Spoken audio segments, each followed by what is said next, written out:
नमस्कार, आप देख रहे हैं जनता टीवी और मैं हूं आपके साथ दीप शिखा। और मैं हूं आपके साथ वैभव मिश्रा। अब आगे बढ़ेंगे और बात अब तक की 100 बड़ी खबरों की करेंगे फटाफट अंदाज में। वैक्सीनेशन के दूसरे फेज को लेकर सरकार ने बड़ा फैसला लिया है। दरअसल दूसरे चरण में प्रधानमंत्री नरेंद्र मोदी और सभी मुख्यमंत्रियों को कोरोना का टीका लगेगा। दूसरे चरण में 50 साल से ज्यादा उम्र के व्यक्तियों को वैक्सीन लगाई जाएगी। वैक्सीन को लेकर मुख्यमंत्री की बैठक में पीएम मोदी ने कहा कि घबराने की जरूरत नहीं है। दूसरे फेज में सभी को वैक्सीनेशन करा दिया जाएगा, जो भी 50 साल के ऊपर होंगे। दूसरे फेज में सेना, अर्धसैनिक बलों के जवानों और 50 साल से ऊपर के लोगों को टीका दिया जाएगा। हालांकि अभी क्लियर नहीं है कि दूसरा फेज कब से शुरू होगा, लेकिन दूसरे फेज की गाइडलाइन तय है। ऐसे में सभी सांसद और विधायक जो 50 के ऊपर हैं, उनको दूसरे चरण में कोरोना की वैक्सीन दी जाएगी। देश में अभी कोरोना वैक्सीनेशन का पहला फेज चल रहा है, जिसके तहत 7 लाख से ज्यादा स्वास्थ्य कर्मियों को टीके का पहला डोज दिया जा चुका है। भारत सरकार ने सहायता, अनुदान एवं परोस प्रथम नीति के तहत अपने पड़ोसी बांग्लादेश और नेपाल को कोरोना वैक्सीन की खेप भेजी, जिसमें बांग्लादेश को कोविशील्ड की 20 लाख डोज और नेपाल को 10 लाख डोज भेजी गई। इससे पहले बुधवार को भारत ने सीरम इंस्टीट्यूट ऑफ इंडिया की ओर से तैयार की गई कोविशील्ड के 1.5 लाख खुराक भूटान को भेजी है, जबकि मालदीव को भारत सरकार ने 1 लाख खुराक भेजी थी। केंद्र सरकार के कानूनों पर रोक के प्रस्ताव पर आज किसान संगठन सिंघू बॉर्डर पर मंथन कर रहे हैं। आपको बता दें, 11वें दौर की मीटिंग में मोदी सरकार ने कृषि कानूनों पर 1.5 साल तक रोक लगाने का प्रस्ताव दिया था। किसान संगठन और केंद्र सरकार के बीच अब अगली मीटिंग 22 जनवरी को होगी और उसमें किसान सरकार के प्रस्ताव का जवाब देंगे। बुधवार को केंद्र सरकार और किसान संगठन 11वीं बार वार्ता की टेबल पर आए, जिसमें सरकार ने किसानों को 1.5 साल तक कानून स्थगित करने का प्रस्ताव दिया।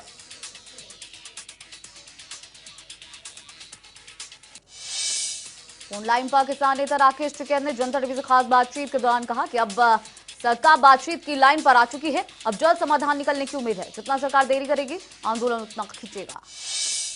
हरियाणा संयुक्त किसान मोर्चा का गठन किया गया, जिसके अध्यक्ष गुरनाम सिंह चढ़ूनी बनाए गए। आपको बता दें, टिकरी बॉर्डर पर हरियाणा के किसान संगठनों की बैठक हुई, जिसमें कृषि कानूनों पर प्रस्ताव पास किए गए। टिकरी बॉर्डर पर जर्नैल सिंह की अध्यक्षता में हरियाणा के किसान संगठनों की बैठक हुई, जिसमें किसान नेताओं ने आंदोलन को लेकर स्पष्ट शब्दों में कहा कि जब तक एमएसपी पर सरकार कानून नहीं लाती, आंदोलन खत्म नहीं होगा। गुरनाम सिंह चढ़ूनी ने सरकार के कृषि कानूनों को होल्ड करने के प्रस्ताव को छलावा बताया। उन्होंने कहा कि सरकार 26 जनवरी को किसान परेड को टालने के लिए अब ऐसा प्रस्ताव लेकर आई है। गणतंत्र दिवस की ट्रैक्टर रैली को लेकर दिल्ली पुलिस और किसानों के बीच की बैठक हुई। इसमें दिल्ली पुलिस ने किसानों को राजधानी में ट्रैक्टर रैली निकालने की अनुमति नहीं दी। बैठक के दौरान दिल्ली पुलिस ने किसानों को केएमपी एक्सप्रेसवे पर छोटी रैली निकालने का ऑप्शन दिया, मगर किसानों ने पुलिस का प्रस्ताव ठुकरा दिया और ट्रैक्टर रैली दिल्ली में करने की बात कही। बता दें कि इससे पहले ट्रैक्टर रैली को लेकर किसान नेता राकेश टिकैत ने कहा था कि हम दिल्ली में ट्रैक्टर रैली निकाल कर रहेंगे, हमें कौन रोकेगा। दिल्ली भी किसानों की है और गणतंत्र दिवस भी किसानों का है। राकेश टिकैत बोले कि पुलिस हमें क्यों रोकेगी, हम ट्रैक्टरों पर आ रहे हैं और किसी को नुकसान नहीं पहुंचाएंगे। टिकैत ने कहा कि सरकार किसानों के साथ सिर्फ बात कर रही है, कोई निर्णय नहीं ले रही। ट्रैक्टर रैली को लेकर किसानों ने पूर्व सैनिकों से भी सलाह ली है, ताकि गणतंत्र दिवस के मौके पर ट्रैक्टर रैली को निकाला जा सके। इस दौरान किसान अपनी रैली में खेती से जुड़े बिंदुओं को भी देश के सामने रखेंगे। खबरों के मुताबिक इस रैली में पूर्व सैनिक खिलाड़ी भी हिस्सा लेंगे। साथ ही जिन किसानों ने आंदोलन के दौरान अपनी जान गंवाई है, उनको भी यहां पर नमन किया जाएगा। दिल्ली बॉर्डर पर किसान संगठन 57वें दिन भी डेरा डाले हुए हैं। दिल्ली की कई सीमाओं को किसानों ने बंद किया हुआ। सरकार से किसानों की एक ही मांग है कि 3 कृषि कानून रद्द हो, एमएसपी पर कानून लाया जाए।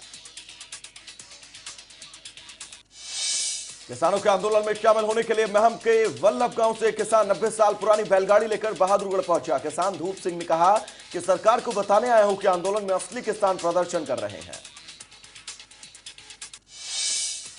राजस्थान के जोधपुर में गुरुवार को पहली बार भारतीय राफेल ने जौहर दिखाया। आपको बता दें कि अब भारत फ्रांस की एयरफोर्स का संयुक्त युद्धाभ्यास शुरू हुआ, जो 24 जनवरी तक चलेगा।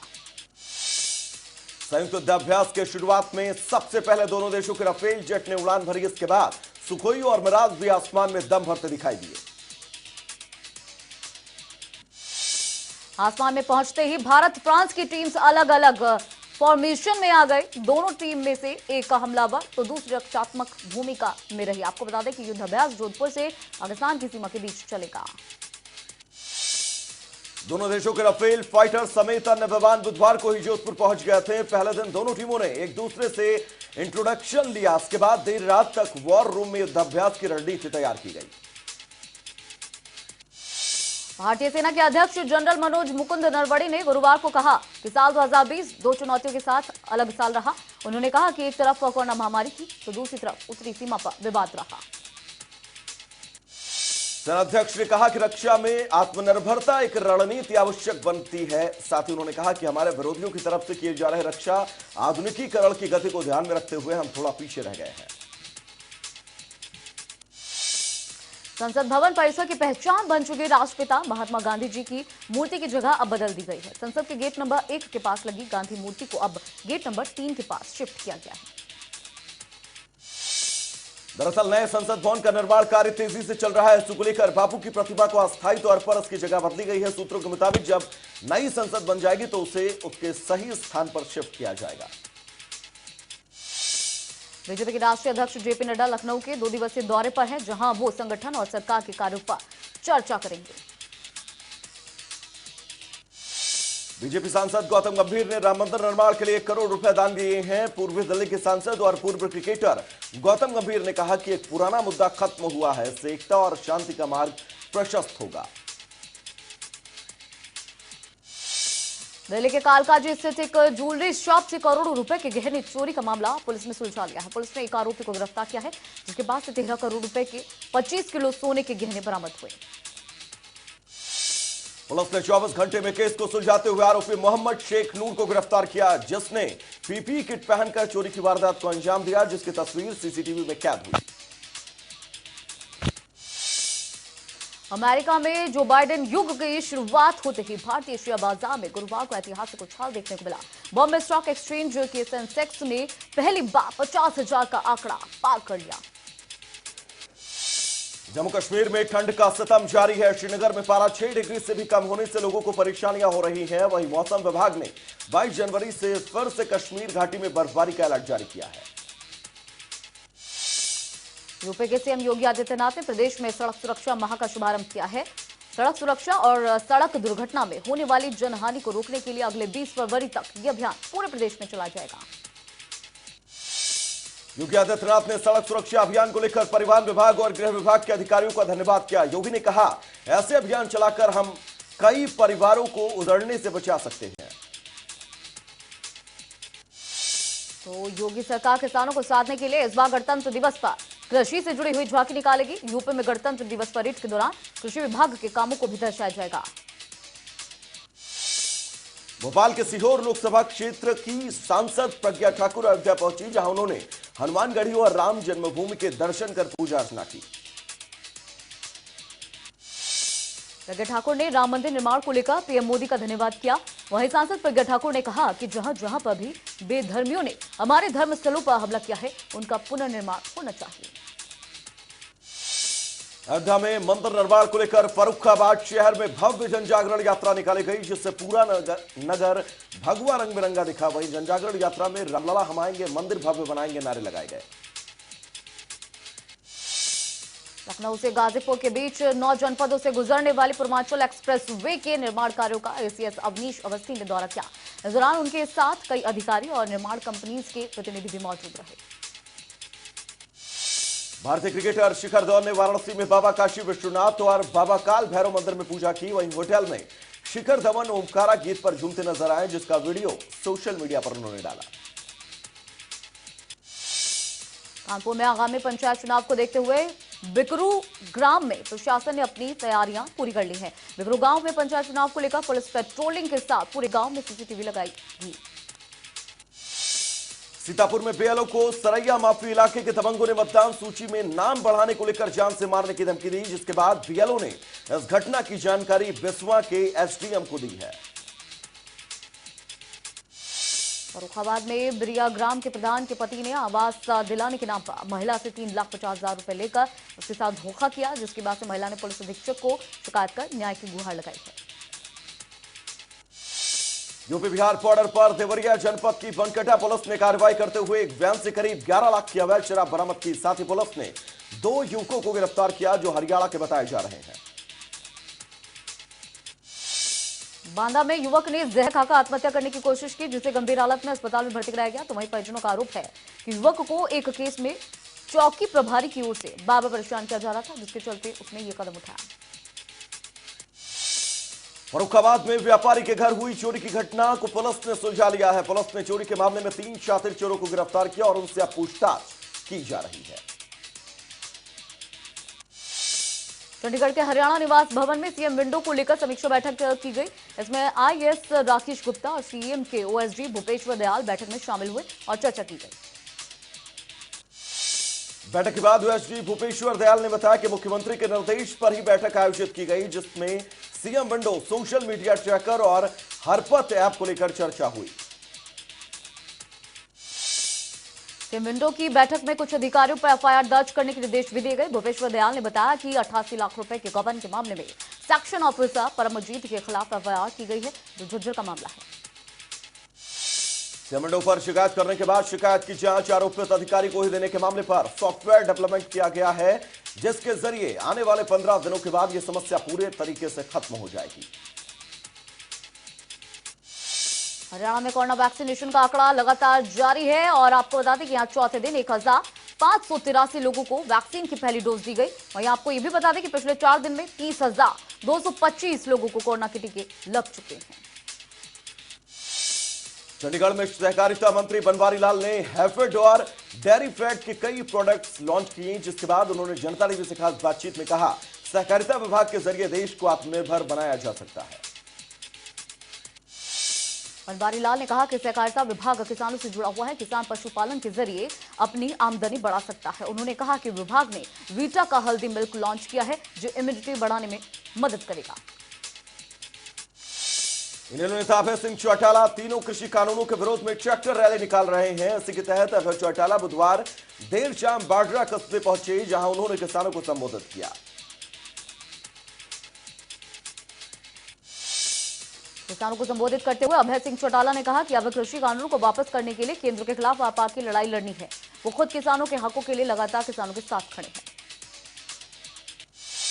अभय चौटाला ने कहा कि केंद्र सरकार के कृषि कानून वापस लेने के लिए मजबूर कर देंगे। जेजेपी पर कटाक्ष करते हुए कहा कि किसानों से गद्दारी करने वालों को सजा जरूर मिलेगी और 3 पीढ़ियां भी चुनाव नहीं लड़ पाएंगी। 26 जनवरी को दिल्ली में ट्रैक्टर परेड की तैयारियों को लेकर साढौरा अनाज मंडी में किसानों ने एक मीटिंग की और इस दौरान बीकेयू के जिला प्रधान सुभाष गुज्जर ने कहा कि हर गांव से ट्रैक्टर परेड के लिए 11 ट्रैक्टर जाएंगे। 26 जनवरी के दिन ट्रैक्टर परेड के लिए किसानों की जोरदार तैयारियां जारी हैं। इसी के तहत ट्रैक्टर पर लगाने के लिए हजारों तिरंगे जींद में खरीदे गए। आपको बता दें, दिल्ली में होने वाली ट्रैक्टर परेड के लिए हरियाणा से खापे 24 जनवरी को ही दिल्ली के लिए कूच कर देंगी। किसानों को दिल्ली पुलिस ने ट्रैक्टर रैली की अनुमति नहीं दी है। इसके बावजूद भी 26 जनवरी के दिन ट्रैक्टर परेड के लिए किसानों की तैयारियां जारी है। इसी के तहत ट्रैक्टर पर लगाने के लिए हजारों तिरंगे जींद से लाए गए। दिल्ली में होने वाली ट्रैक्टर परेड के लिए हरियाणा से खाप पंचायतें 24 जनवरी को दिल्ली के लिए कूच करेंगी। खाप पंचायतों ने दिल्ली कूच के लिए किसान दिल्ली चलो का नारा दिया है। गणतंत्र दिवस पर ट्रैक्टर रैली को लेकर किसानों की तैयारियां जारी है। इसी कड़ी में पंचकुला में किसानों ने ट्रैक्टर रैली का रिहर्सल किया। इसमें सैकड़ों की संख्या में ट्रैक्टर शामिल हुए। वहीं टिकरी बॉर्डर पर किसानों की ट्रैक्टर रैली के लिए झांकियां बनाने का काम भी जारी है। यहां पश्चिम बंगाल से आए और आर्टिस्ट सर छोटूराम की झांकी तैयार कर रहे हैं, जिसमें सर छोटूराम के कंधे पर संत बाबा राम सिंह की मृतदेह और हाथ में हल दिखाया गया है। गोहाना से धोखाधड़ी का मामला सामने आया। आपको बताते चले कि ऑस्ट्रेलिया में रह रहे एनआरआई ने अपनी अधिवक्ता को पावर ऑफ अटॉर्नी देकर जमीन बेचने के मामले में बैंक मैनेजर, सहायक रजिस्ट्रार, भतीजे और उसकी पत्नी पर धोखाधड़ी का आरोप लगाया है। पीड़ित एनआरआई के मुताबिक उसके खाते से करीब 49 लाख रुपए निकाले गए। वहीं भतीजे पर जमीन का कुछ हिस्सा पत्नी के नाम कराने का आरोप लगाया गया। वहीं पुलिस ने सहायक रजिस्ट्रार समेत 4 के खिलाफ केस दर्ज कर मामले की जांच शुरू कर दी है। ऐश्वर्या राय की हमशक्ल कहलाने वाली मराठी एक्ट्रेस मानसी नाइक ने रेवाड़ी के रहने वाले बॉक्सर प्रदीप खरेरा के साथ शादी है। मंगलवार को पुणे में दोनों ने महाराष्ट्रीयन रीति रिवाज के साथ शादी की। रेवाड़ी के रहने वाले प्रोफेशनल बॉक्सर प्रदीप और मानसी बीते 1 साल से एक दूसरे को डेट कर रहे थे। कुछ समय पहले दोनों की शादी करने को लेकर फैसला किया गया। मानसी नाइक कुछ समय पहले ऐश्वर्या जैसे दिखने की वजह से चर्चा में आई थी।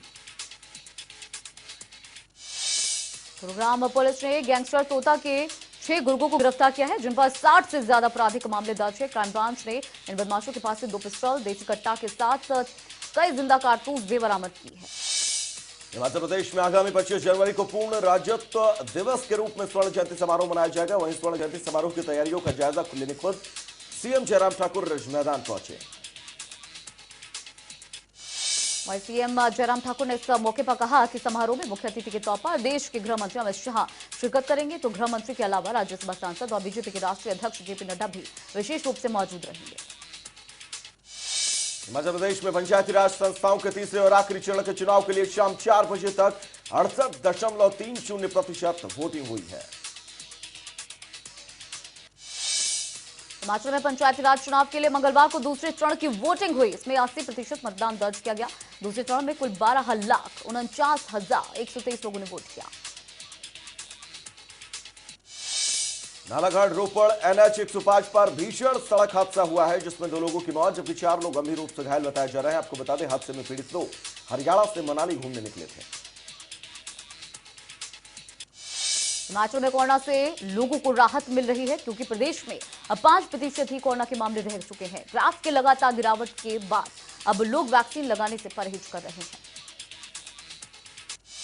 बता दें कि हिमाचल में अभी स्वास्थ्य कर्मियों को जो वैक्सीन लगाई जा रही है, उसमें भी टारगेट अचीव नहीं हो रहा है। 2 दिन में प्रदेश के 60 से 65% स्वास्थ्य कर्मचारियों को कोरोना का टीका लगा है।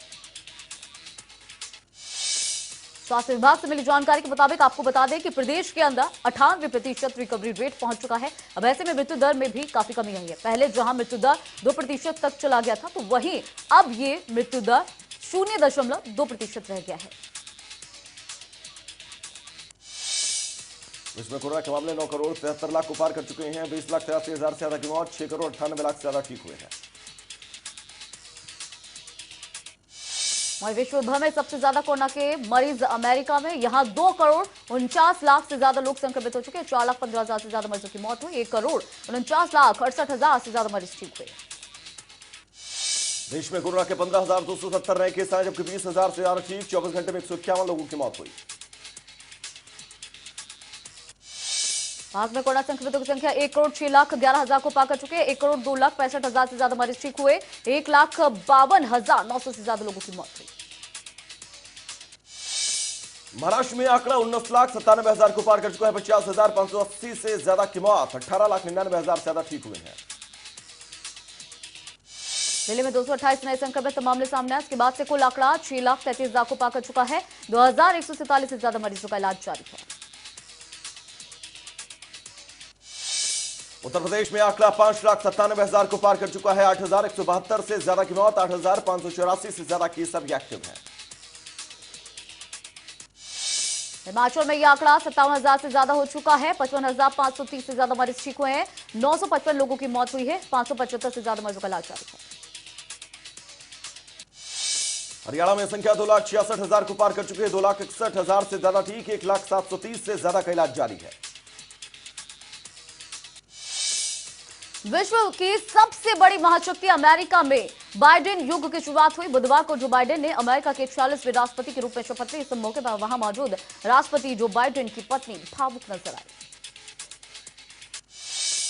वह भारतीय मूल की कमला हैरिस ने अमेरिका के उपराष्ट्रपति पद की शपथ ली। आपको बता दें, कमला हैरिस अमेरिका के इतिहास में पहली महिला उपराष्ट्रपति बनी है। उनके उपराष्ट्रपति बनने से भारत और अमेरिका के रिश्ते और ज्यादा मजबूत होने के आसार हैं। भारतीय मूल की कमला हैरिस के उपराष्ट्रपति बनने के बाद उनके पैतृक गांव तमिलनाडु के थुले सेंद्रुपुरम में लोगों ने जमकर जश्न मनाया और मिठाई बांटकर अपनी खुशी का इजहार किया। अमेरिका के राष्ट्रपति जो बाइडेन शपथ लेने के साथ ही एक्शन में नजर आए। उन्होंने 15 कार्यकारी आदेशों पर हस्ताक्षर किए। इसके तहत मास्क अनिवार्य कर दिया गया और मुस्लिमों पर हटाए गए बैन को भी हटा दिया गया है। अमेरिका में रह रहे करीब 5 लाख भारतीयों के लिए अच्छी खबर है। दरअसल जो बाइडेन ने सत्ता संभालते ही अवैध प्रवासियों को कानूनी दर्जा देने के लिए अमेरिका कांग्रेस से कानून बनाने को कहा है। अमेरिका में नए राष्ट्रपति जो बाइडेन के आने के साथ ही चीन ने अमेरिका को बहुत बड़ा झटका दिया है। दरअसल चीन ने अमेरिका के 28 अफसरों पर प्रतिबंध लगाया। चीन का ये कदम अमेरिका पर दबाव बनाने के लिए माना जा रहा है। तो दूसरी तरफ डोनाल्ड ट्रंप ने अपने विदाई भाषण में अमेरिका के नवनिर्वाचित राष्ट्रपति जो बाइडेन के सफल रहने की कामना की और उन्हें शुभकामनाएं दी। ट्रंप ने कहा कि अमेरिकी लोगों को अपने साझा मूल्यों के प्रति एकजुट होना चाहिए। डब्ल्यूएचओ के चीफ टेड्रोस ने यह कहकर सबको चौंका दिया कि गरीब देशों को अभी तक सिर्फ कोरोना वैक्सीन के 25 डोज मिले हैं। उन्होंने कहा कि गरीब देशों तक वैक्सीन पहुंचाने की जिम्मेदारी बड़े देशों को लेनी चाहिए। पाकिस्तान ने बुधवार को बैलिस्टिक मिसाइल शाहीन 3 का सफल परीक्षण किया। हालांकि बलूचिस्तान रिपब्लिकन पार्टी ने कहा है कि परीक्षण के दौरान शाहीन 3 रिहायशी इलाके में जा गिरी, जिससे कई लोग जख्मी हुए हैं।